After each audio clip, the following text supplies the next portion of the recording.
You are appreciating knowing what you are wanting. You like to know it even before it gets here.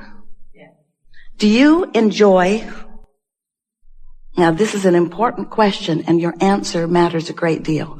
So don't just blurt it out. Think about it.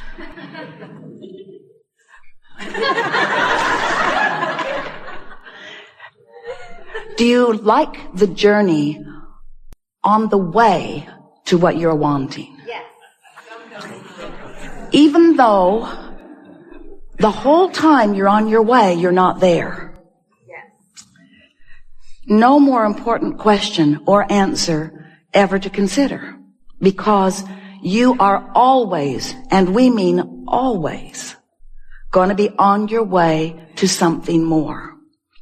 And if the not enoughness because I'm not there-ness is so powerful within you, then you mute your vibrational output. Not only do you slow the journey down so that it takes longer to get to where you think you want to be, but you're not having any fun along the way because the absence of what you want is so punctuated within you. So when we ask you, we really want you to think about it. Are you enjoying the journey from where you are to where you want to be as you move through that it isn't here yetness? Because that really is what the art of allowing is about. It's about knowing that you are your own point of attraction, that how you feel is everything, because how you feel is the indication of the vibration that you're offering, and the vibration that you're offering is everything about what you're letting in. Most of our physical friends don't realize that when you ask, it really is given, that in the simple realization that you want something, that doorways open, pathways light up, all kinds of non-physical help comes into being, all kinds of circumstances and events and rendezvous, vibrational rendezvous take place in the moment that you come into contemplative awareness of something that you want. If you could see an aerial view, you would never again worry, because in the slightest wish or hope, and certainly in those stronger desires, pathways light up that are so vivid that those of us who are aware of these pathways wonder why any of you would ever worry. And then we remember that the reason you worry is because you can't see the path. So we want to make you aware of it. We want you to feel the path even if you can't see it. Esther will say to us from time to time, well, light it up a little brighter, will you? Make it a little bit more evident. And we say, you say that you want that only when you're standing in the darkness and you can't see the light. But when you're standing out there, tuned in, tapped in, turned on, you want everyone to get out of your way because you want to be the creator of your own experience. You don't want someone else doing it for you, but we just want to let you know. No one else is doing it for you, but you have infinite intelligence helping you along the way. And if you could just be a little less aware of what's not going right now the way you think you want it to be, and a little more aware of what is going the way you want it to be, so that you're tuning yourself to the highest frequency of your highest good, then those pathways would be more evident to you. And we want to stop for emphasis and punctuation. That is what the best of life is about. When you want something and you believe it and you're on your way to it and you're joyfully romping down the path on your way to it. When you go on vacation or you get on a journey, you get out on the road going someplace, you're not there when you first start, but you don't freak out because you're not there. You expect there to be some journey along the way. But we have to say, friends, we love you very much. You know what's coming after that phrase? We love you very much, but you do complain on your journeys. You do. You complain on your journeys, and we take that as a good thing, not as a bad thing. We mean it as a compliment in this sense. At very deep levels, sometimes so deep, at very deep levels, you know things are supposed to work out for you. You do. And when they're not, there is a sort of freaking out that is natural. We understand that. But we want you to know a whole lot is working out before there is a manifestation that you can show to others. And if you can be a little less hung up on the manifestation that you want to show to others and more tuned to the feeling of adventure, to the feeling of joy, don't you just love it when you want something in general terms And you don't exactly know how it will play out. Oh, you've got some ideas about how you would like it to play out.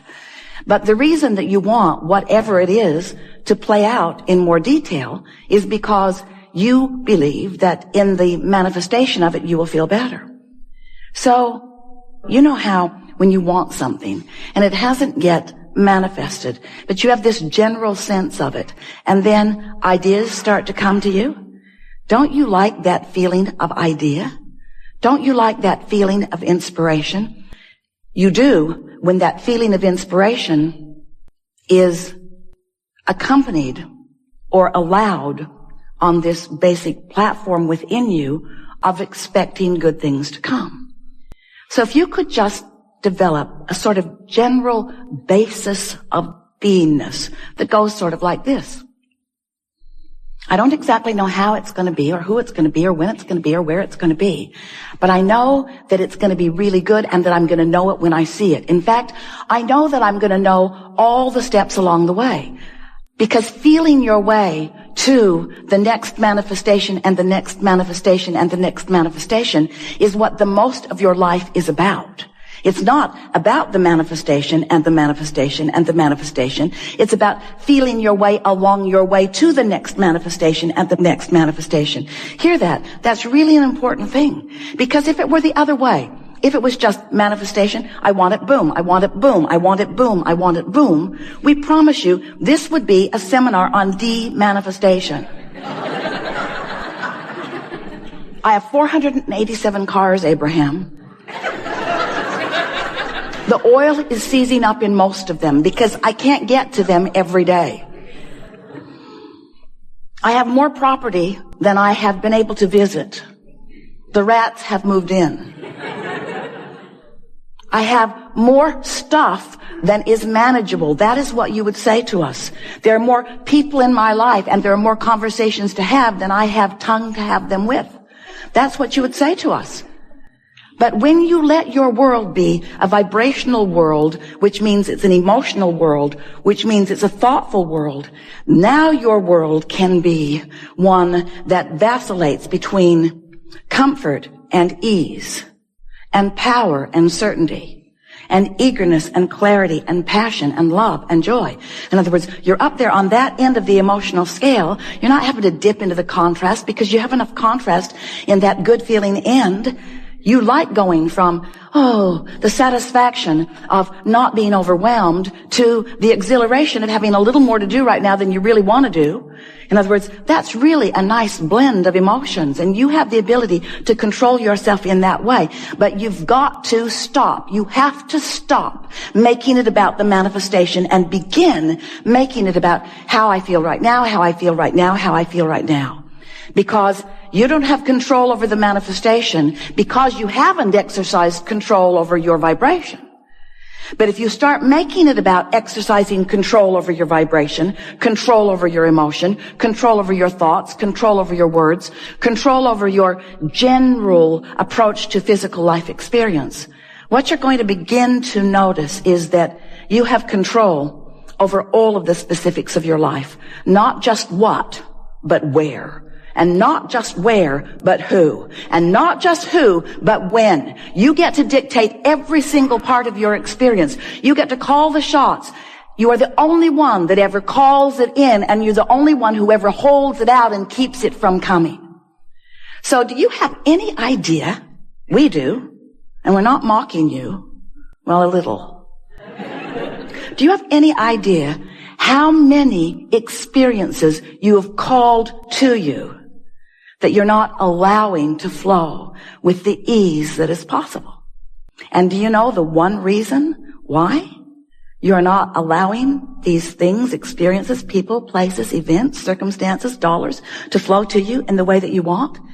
It's because you are fixated on the observation of what is. And you are letting the absence of what you want in your what isness dominate your vibration, set up a vibrational field that holds it apart. So you've got this pull, push, pull, push, pull, push thing going on.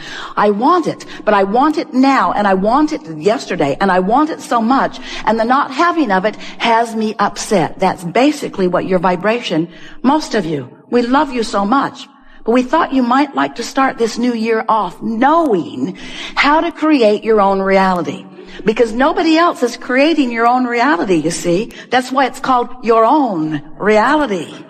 Your own reality. You are the creator of your own reality, which means you are the vibrator of your own beingness, which means you are the thinker of your own thoughts. You are the perceiver of your own world. You are the attractor of your own experience. You are the maker of your own life. You are the uplifter of your own being. You are the magnificent genius creator who came into this physical body with the express intent of mixing it up, of looking around, of identifying what you want, of achieving vibrational harmony with it, and then taking glory, watching with reverence and appreciation and rambunctious zest for life, watching the components of your creation come into place one by one to, in some cases, surprise you, and in every case, delight you to the power and the clarity and the worthiness and the goodness and the readiness and the bigness of that which is you. We love visiting with you. We like so much a group like you gathering together, people all around the world. We're pleased that you're there too. Listening to our rampage of appreciation of the life that you are living. Your life that you are living. But you can't live your life without those like us benefiting from your exposure to your life. Because when you look around and you have experiences and you revel with delight in some of them and you shudder in discomfort at others, in every case, whether you are cringing or applauding, you are focusing energy that is creating worlds. And as you do that, we're all in on it. We get to participate with you. That thrill that you have is our thrill that you are interpreting. But when you feel bad, that's you interpreting the absence of us. Absence isn't the right word because we don't go away. It is your pinching yourself off from the vibration of your source. That is really what negative emotion is. So have you been listening to us for a while? You know about vibration? Pretty much. You understand that law of attraction is the engine that manages all of this, and that it is tuned to vibrational frequencies? Do you understand that everything has a vibrational frequency? Do you understand that your manifestations that will soon manifest have vibrational frequencies? And that if before it manifests, you achieve vibrational harmony with the frequency of it, then it comes to you faster. Do you understand that abundance has a vibrational frequency? Yeah? And can you imagine what it feels like? What would the vibrational frequency of abundance feel like if you were going to put words to it? It would feel like ease. It would feel like freedom to choose, certainly. It would feel like eagerness. It would feel like clarity.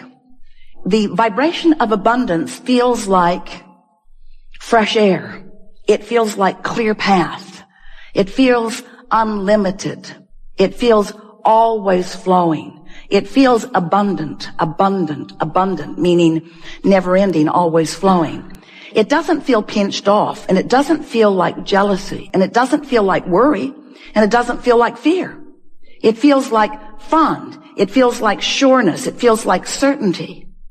So let's say that you're standing in a what-isness of less abundance than you want. If you can take your attention away from your perceived manifestation of not enough, and you can focus upon something else that feels like fun or something else that feels unlimited. In other words, you can use subjects other than the subject of money, which may feel like not enough every time you think about it. You can focus upon other things that feel like fun, that feel unlimited, that feel like clarity, that feel like fresh air. You can practice the seed vibration of abundance by staying off the subject if the subject calls something different from you. You see what we're talking about? A while back we said, if you're working on abundance, if abundance is something that is important to you, then take money out of the equation. Because there is so much abundance that is abundantly around you.